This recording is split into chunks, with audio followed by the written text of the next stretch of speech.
देश में corona return की रफ्तार बेकाबू। पिछले 24 घंटे में 1,52,000 से ज्यादा कोरोना के मामले।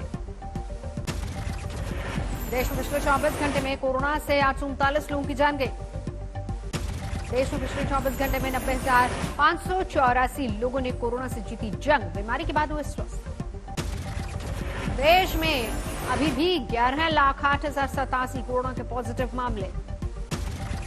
भारत में कोरोना वैक्सीन की रफ्तार सबसे तेज। देश में अब तक 10,15,95,147 लोगों को लगा कोरोना का टीका। देश में आज से बड़े पैमाने पर कोरोना के खिलाफ शुरू हुई टीकाकरण की जंग। प्रधानमंत्री मोदी ने 11 से 14 अप्रैल तक टीका उत्सव मनाने की अपील की। प्रधानमंत्री मोदी ने ट्वीट में लोगों से बढ़ चढ़कर कोरोना वैक्सीन लगवाने की अपील की। साथ ही मास्क पहनने और स्वच्छता रखने को कहा। सीएम केजरीवाल ने दी जानकारी। दिल्ली में पिछले 24 घंटे में 10,732 कोरोना के मामले सामने आए। 39 लोगों की मौत। स्थिति बेहद चिंताजनक। सीएम केजरीवाल ने कहा, हम लॉकडाउन नहीं लगाना चाहते हैं। लॉकडाउन कोरोना का समाधान नहीं, लेकिन लोगों को बरतनी होगी सावधानी, नहीं तो लॉकडाउन पर करना पड़ सकता है विचार। नहीं लगाना चाहते, लेकिन कल सरकार को मजबूरीवश कुछ रिस्ट्रिक्शंस के ऑर्डर किए गए हैं।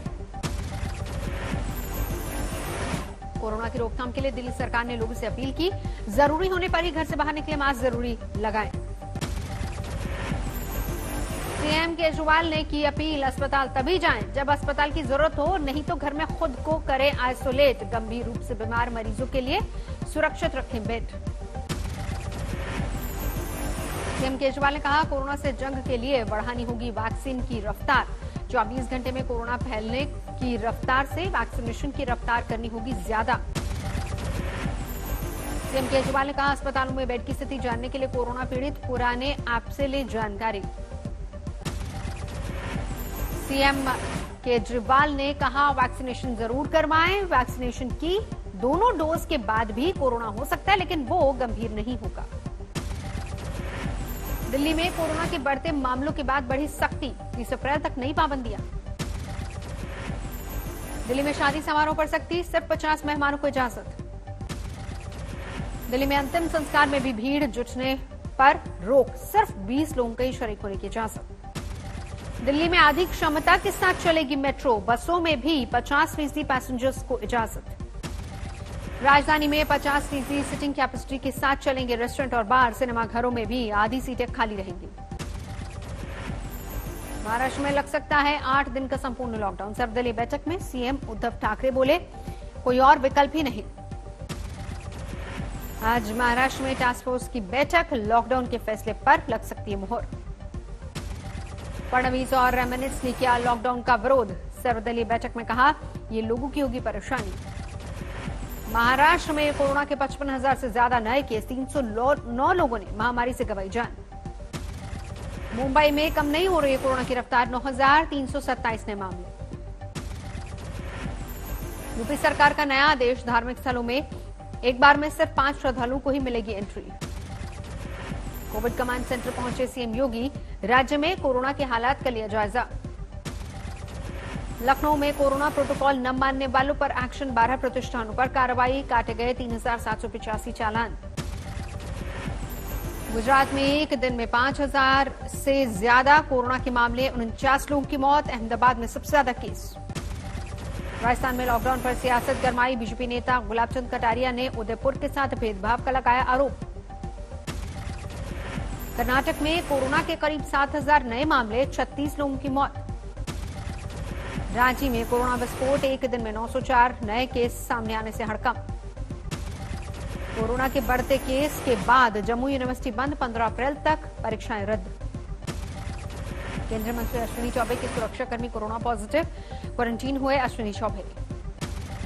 डीआरडीओ अगले रविवार तक दिल्ली कैंट में बनाएगा कोविड अस्पताल। आईसीयू की सुविधा वाले 500 बेड की होगी व्यवस्था।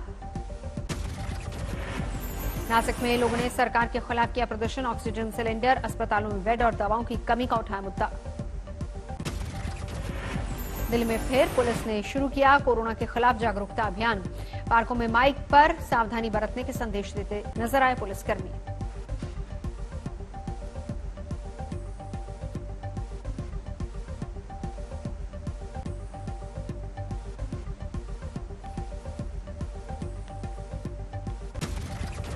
जम्मू कश्मीर के शोपियां में सुरक्षा बलों को मिली बड़ी कामयाबी, मुठभेड़ के दौरान 2 और आतंकी ढेर। शोपियां में सुरक्षा बलों ने 48 घंटे की मुठभेड़ के बाद अब तक 12 आतंकियों को ढेर किया।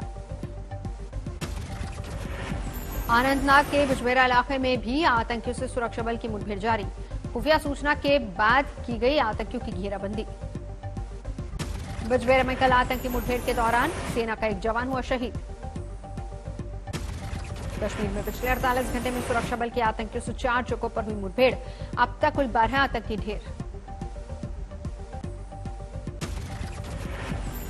कोचबिहार के सीतलकुची में कल हुई हिंसा के बाद आज पसरा सन्नाटा, भारी संख्या में सुरक्षा बल तैनात। कूचबिहार में 72 घंटे के प्रतिबंध पर बोली सीएम ममता बनर्जी, 14 अप्रैल को जाऊंगी कूचबिहार। पहले ममता ने आज कूचबिहार जाने का ऐलान किया था। कूचबिहार में कल हुई हिंसा का एक और वीडियो सामने आया, मतदान के बीच धमाके और भीड़ भाड़ और भगदड़ की तस्वीरें भी सामने आई। सीएम ममता बनर्जी ने प्रेस कॉन्फ्रेंस के दौरान वीडियो कॉल पर कूचबिहार में पीड़ित परिवार के एक शख्स से बात की। कूचबिहार में घटनाक्रम का लिया पूरा अपडेट। चुनाव आयोग पर सीएम ममता बनर्जी ने फिर किया वार। सीएम ममता ने कहा, एमसीसी को मॉडल कोड ऑफ कंडक्ट की जगह मोदी कोड ऑफ कंडक्ट कर देना चाहिए। बंगाल में आज अमित शाह की तूफानी जनसभाएं, करेंगे 3 रोड शो। बंगाल में चुनाव प्रचार में कूदेंगे राहुल गांधी। 14 अप्रैल को उत्तरी बंगाल में 2 रैलियां। बीजेपी सांसद किरोड़ीलाल मीणा का सीएम आवास के पास शव लेकर धरना, दिन भर होती रही पुलिस से झड़प।